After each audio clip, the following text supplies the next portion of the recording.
What up, y'all? This is your boy, Mr. Downtown Ray Melo, and you're listening to the Entertainment Report on iHeartRadio for Tuesday, June 2nd, 2015, delivering some of the major stories and trends going on in the world of entertainment and beyond. You can follow the show on Facebook or on Twitter, facebook.com/The Entertainment Report with Ray Melo, that's RAYMELO, or on Twitter at The Enter Report. You can listen to the show anytime you want on iHeartRadio or any of its apps. Just go to iHeart.com, search for The Entertainment Report, and it'll take you to the page.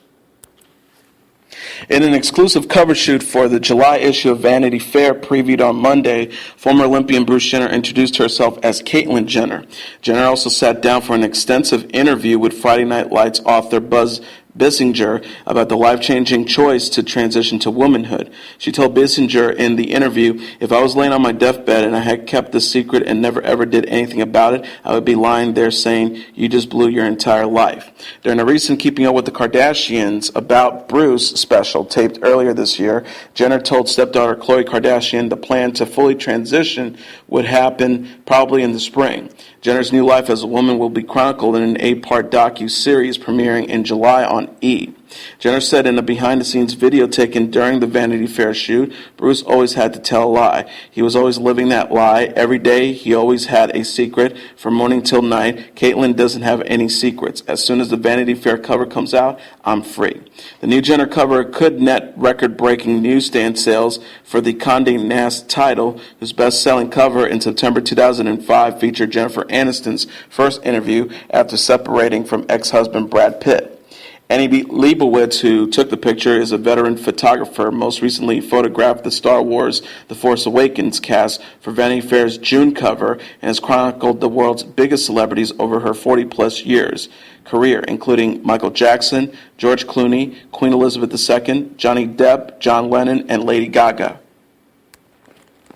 Caitlyn Jenner revealed new identity and new Twitter handle Monday morning, promptly shattered President Barack Obama's Twitter record for reaching 100 million followers the fastest.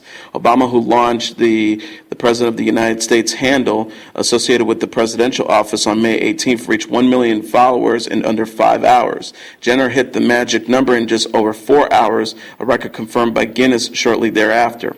The launch of the verified account at Caitlyn_Jenner was orchestrated with the release of July's Vanity Fair cover featuring the first photos of Jenner as a woman, shot by famed Hollywood photographer Annie Leibovitz. Jenner's second tweet welcomed her new identity. "I'm so happy after such a long struggle to be living my true self. Welcome to the world, Caitlyn. Can't wait for you to get to know her or me." Within the first hour, Jenner had garnered 284,000 viewers and became a trending topic. She followed up later in the day with a tweet thanking followers for their support. "Humbled and honored to have reached 1 million followers in 4 hours." At the time of the story, Jenner was not following any other Twitter accounts. Along with her Twitter account, Jenner debuted a verified Facebook page and Instagram account. She shared similar messages across all social media platforms. Following Bruce Jenner's big reveal as Caitlyn Jenner at Vanity Fair, celebrities and famous fans have been offering their support on social media. Stars including Anna Kendrick, Maria Shriver, Sam Smith, and Ellen DeGeneres all voiced their approval Monday shortly after Jenner's glossy debut. Anna Kendrick tweeted, "Congratulations, Caitlyn," while Kerry Washington stated, "Caitlyn, love this, so happy for her." Maria Shriver tweeted, "Finally free, this made me stop, the feeling of freedom. You go at Caitlyn_Jenner." Gigi Hadid said, "As soon as the Vanity Fair cover comes out, I'm free. Hi, Caitlyn, you are beautiful." Mia Farrow wrote, "She's gorgeous. Hashtag Caitlyn Jenner." Girls Lena Dunham wrote, "I just want Caitlyn Jenner to take me out and teach me how to drive a stick shift in heels." Monica Lewinsky tweeted, insisting on a different ending to her story is exactly what at Caitlyn_Jenner is doing. She's helping so many. Brava. John Stamos wrote, "Caitlyn Jenner, I'll go wine tasting with you anytime you want. Congrats at Caitlyn_Jenner. I'm very happy for you." Roland Blanchard said, "Brave and beautiful, nothing more beautiful than being yourself." Juliana Rancid said, "The debut, hashtag Bruce Jenner, hashtag call me Caitlyn, hashtag Vanity Fair." Janet Mock said, "Let's celebrate Caitlyn and use her moment to uplift trans folks facing insurmountable economic barriers for affirming health care." Lady Gaga wrote, "The beauty on the inside is now also on the outside. God bless you and the whole family for sharing it with us." Demi Moore wrote, "Thank you at Caitlyn_Jenner, for sharing the gift of your beautiful, authentic self inside and out. Jesse Tyler Ferguson wrote, hashtag Caitlyn Jenner has truly broken the internet. What a moment. Rosie O'Donnell wrote, she's moved on. She's moved me. So, Lance Bass wrote, well, hello, hashtag Caitlyn Jenner. My wish is that everyone is able to live a happy life as their authentic self. Josie Smollett from Empire wrote, so I sent pics of at hashtag Caitlyn Jenner to my mom, and this was her response. Gotta love this woman, my OMG cookie. Dan Savage wrote, criticism of impossible crushing beauty standards temporarily suspended when we praise Caitlyn Jenner's appearance on Vanity Fair. Kat Dennings from Two Broke Girls wrote, Caitlyn Jenner, you are so beautiful, while Emmy Wilson wrote, beautiful. Sam Smith wrote, yes. Ellen DeDernis wrote, my hope for the world is that we can all be brave as at Caitlyn_Jenner. Lala wrote, live your life your way. Members of the Kardashian-Jenner family also reacted to the Vanity Fair cover on Instagram and Twitter. Daughter Kendall Jenner said, be free now, pretty bird, while Kim Kardashian West wrote, Caitlyn Jenner for Vanity Fair. Ann Leibovitz, how beautiful, be happy, be proud, live life your way. And Khloe Kardashian wrote a tweet on Instagram saying, we were given this life because you were strong enough to live it. I couldn't be prouder. Caitlyn, you are beautiful. Academy Award-winning actress Jessica Lange had no idea she was trending on Twitter following the former Olympian's big reveal, or even what trending means. Immediately after Caitlyn Jenner's big reveal on the cover of Vanity Fair, people began making comparisons to her lookalikes in Hollywood. The verdict was swift. Caitlyn, the internet mob, has decided is a doppelganger for Academy Award-winning actress Jessica Lange. Speaking to Lange over the phone, the Daily Beast broke the news to the Academy Award-winning actress that she was trending on Twitter. Her response, what does that mean? Apparently, Lange had no idea what trending meant. After the Daily Beast writer gave her a quick lesson in Twitter 101, explaining this was a good comparison, as the overwhelming response is how beautiful Jenner looks on the cover. Lange simply responded, oh really, that's so wonderful. Well, now I'm going to have to look at that picture. Social media burned up on Monday with responses to the Annie Leibovitz shoot and Jenner's resemblance to Lange. One Twitter fan wrote, plot twist, Caitlyn is Jessica. Another congratulated Jenner for her transition into Lange, adding, seriously, congrats, you look fantastic. Seth Meyers offered his congratulations to Caitlyn Jenner on Monday's Late Night with Seth Meyers. Meyers said, such a wonderful photo. I cannot wait to read the article. I don't have any jokes about this. I'm so happy. Sort of can't believe we're living in a time where this is happening and people are being so positive about it. So congrats, Caitlyn Jenner. Transgender Orange is the New Black actress Laverne Cox said she was immensely moved by the enthusiastic reception of Caitlyn Jenner's Vanity Fair cover, but stressed that it was Jenner's soul and extraordinary inner strength that should be celebrated over her appearance. Cox wrote in a Tumblr post, yes, Caitlyn looks amazing and is beautiful, but what I think is most beautiful about her is her heart and soul, the way she has allowed the world into her vulnerabilities, the love and devotion she has for her family and that they have for her courage to move past denial into her truth so publicly. These things are beyond beautiful to me. She's not implying that the public response would have been any less charitable if Jenner wasn't such a knockout as a woman, but one has to wonder. Cox wrote, a year ago when my Time magazine cover came out, I saw posts from many trans folks saying that I am drop dead gorgeous, and that doesn't represent most trans people. There are many trans folks because of genetics or lack of material access who will never be able to embody these standards. More importantly, many trans folks don't want to embody them, and we shouldn't have to be seen as ourselves and respected as ourselves. She concluded by saying, I've always been aware that I can never represent all trans people. No one or two or three trans people can. This is why we need diverse media representation of trans folks. Even President Obama reached out to Caitlyn Jenner on Monday to congratulate her on her courage, hours after the reveal of Jenner's cover photo for the July issue of Vanity Fair, and only a short time after Jenner besetted Obama's record for reaching 1 million Twitter followers in the fast time frame. Obama retweeted on Monday, it takes courage to share your story following Jenner's message. I'm so happy after such a long struggle to be living my true self. Welcome to the world, Caitlyn. Can't wait for you to get to know her or me. ESPN announced Monday that Caitlyn Jenner will be receiving the Arthur Ashe Courage Award at this year's ESPY Awards in July. ESPN said in a statement, almost 40 years ago, Bruce Jenner's Olympic success came as a result of strengthening both his mind and body, leading to his status as one of the world's greatest athletes. But the decision to publicly come out as a transgender woman took a different kind of courage and acceptance of oneself. The former Olympian will receive the award during the ESPYs on July 15th on ABC. Jenner said, in the past few months, the overwhelming outpouring of support from all over the world for my journey has been incredible. However, being honored with this award, which is named after one of my heroes, is truly special. For the first time this July, I will be able to stand as my true self in front of my peers. Dwayne "The Rock" Johnson is in negotiations to star in and produce a remake of John Carpenter's cult classic Big Trouble in Little China that will be written by X-Men First Class scribes Ashley Miller and Zach Zenson.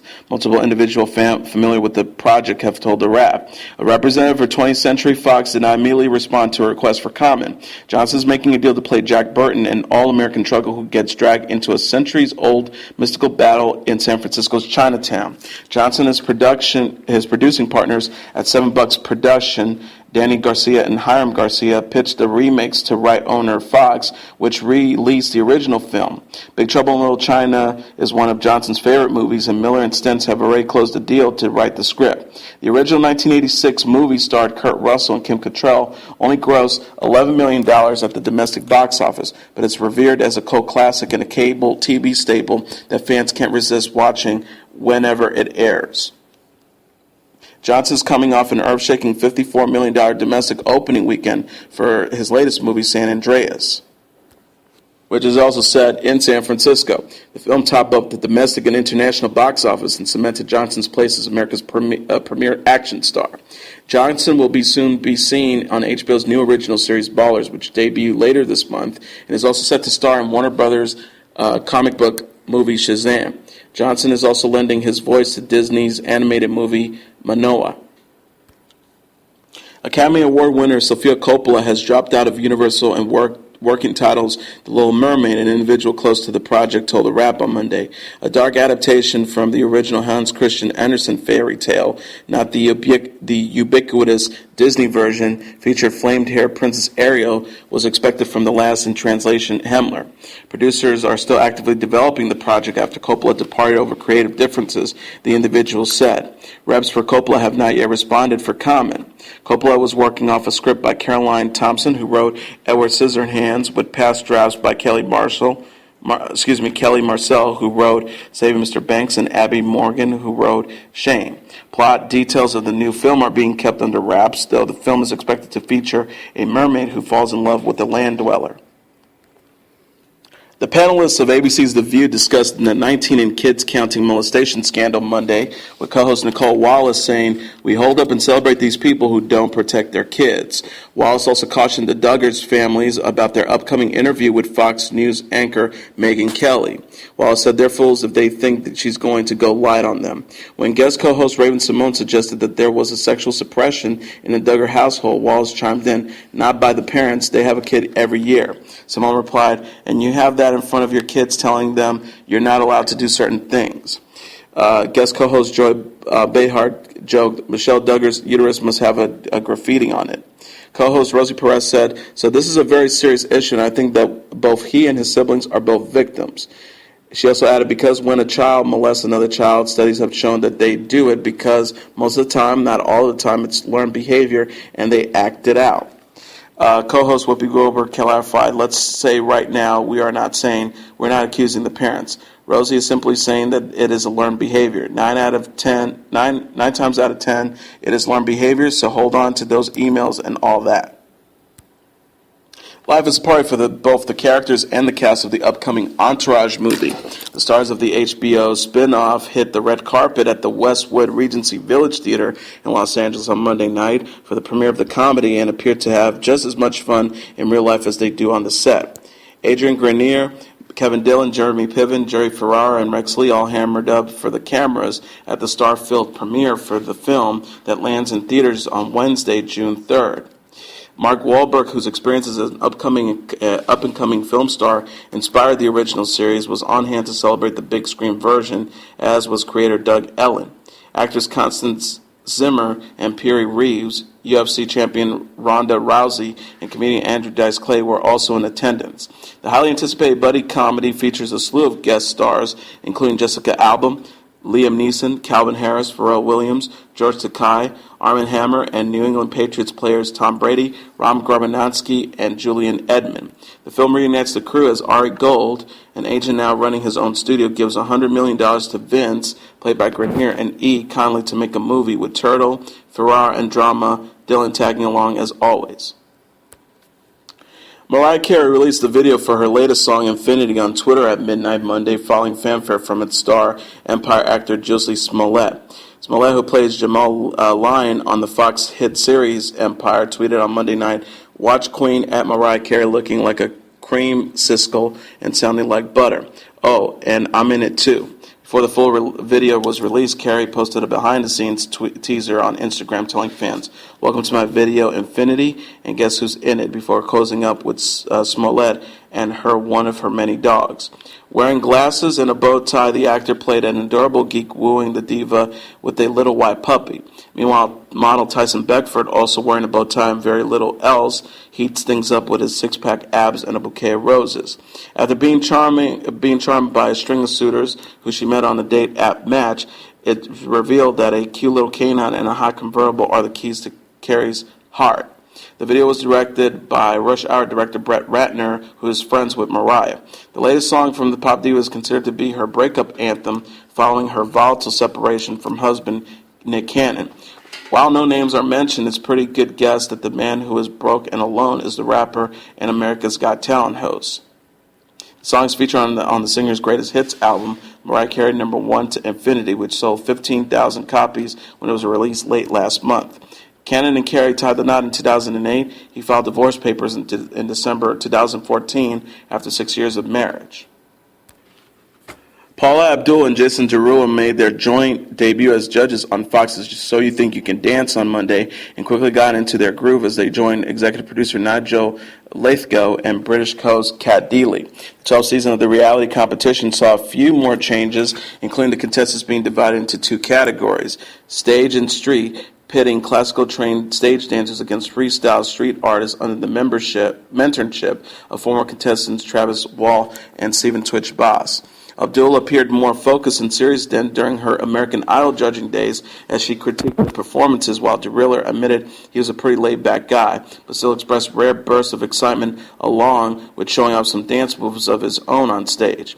Monday's premiere episode first sent the judges to Memphis, Tennessee, where Team Stage had a strong showing than the edgier Team Street, with 15 versus 9 heading to the next round in Las Vegas. From jazz dancers to a male stripper and even a self-confessed geek who Lithgow said looked like Bill Gates, the inspired stars came from every genre, and even a citywide blackout across Memphis that plunged the theater into darkness couldn't curb their enthusiasm despite delaying the auditions for a day. Reluctant to dish out too much criticism at first, Derulo did call one hopeful, "Your cousin who can dance," and suggested he brings out a workout DVD, which prompted Lithgow to invite the audience on stage to party with him and caused Abdul called up Richard Simmons to pitch a fresh new fitness program. By the time the auditions arrived in Dallas, Texas, the new judges had gotten more into their own rhythm, with Abdul and Derulo coming out with constructive feedback and cracking each other up by blending dance styles together, such as bar hopping, short for ballroom, and hip-hop. The premiere episode also featured a special interview with First Lady and So You Think You Can Dance fan Michelle Obama, who has partnered with the show for her Let's Move and #Gimme5 campaign. So You Think You Can Dance airs Mondays at 8 p.m. on Fox. And finally, Warner Bros. Has confirmed that newly crowned Oscar winner Eddie Redmayne will play magic zoologist Newt Scamander in Fantastic Beasts and Where to Find Them. It was announced Monday by Warner Bros. Greg Silverman. David Yates will direct from a script by Harry Potter author J.K. Rowling, who wrote Fantastic Beasts as an extension of the wizarding world first depicted in the Harry Potter movies. Scamander is the wizarding world's predominant magic zoologist who in his travels has encountered and documented a myriad of magical creatures, ultimately leading to his penning the Hogwarts School textbook Fantastic Beasts and Where to Find Them. Eddie Redmayne has emerged as one of today's most extraordinary talents and acclaimed actors. We are thrilled to welcome him into J.K. Rowling's Wizarding World, where we know he will deliver a remarkable performance as Newt Scamander, the central character in Fantastic Beasts and Where to Find Them, said Silverman. He also added, Yates added, Eddie is a fearless actor, brimming with adventure, wit, and humanity. I couldn't be more excited about the prospect of working with him as we start this new adventure in J.K. Rowling's wonderful world, and I know she feels the same way. Added Yates, who directed the last 4 Harry Potter films. Making her screenwriting debut of the film, Rowling has developed the character of Scamander and his primer, taken from her beloved Harry Potter series, to further explore the unique world she has crafted in print.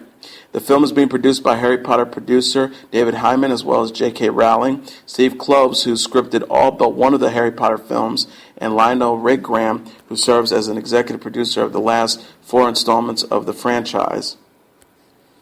Redman won an Oscar for his heartbreaking performance as Stephen Hawking in the 2014 biopic The Theory of Everything. He has also starred in Tom Hopper's screen adaptation of the hit musical Les Miserables, and next stars in Hooper's true life drama The Danish Girl due out this November. And that's your entertainment report for Tuesday, June 2nd, 2015. I'm your host, Mr. Downtown Ray Melo. I'll be back tomorrow to deliver some of the major stories and trends going on in the world of entertainment and beyond. You can follow the show on Facebook or on Twitter, Facebook.com/The Entertainment Report with Ray Melo, that's RayMelo, or on Twitter at The Enter Report. You can listen to this episode or any previous episodes of The Entertainment Report on iHeartRadio. Just go to iHeart.com, search for The Entertainment Report, and it'll take you to that page. Good night, and God bless you all. Bye.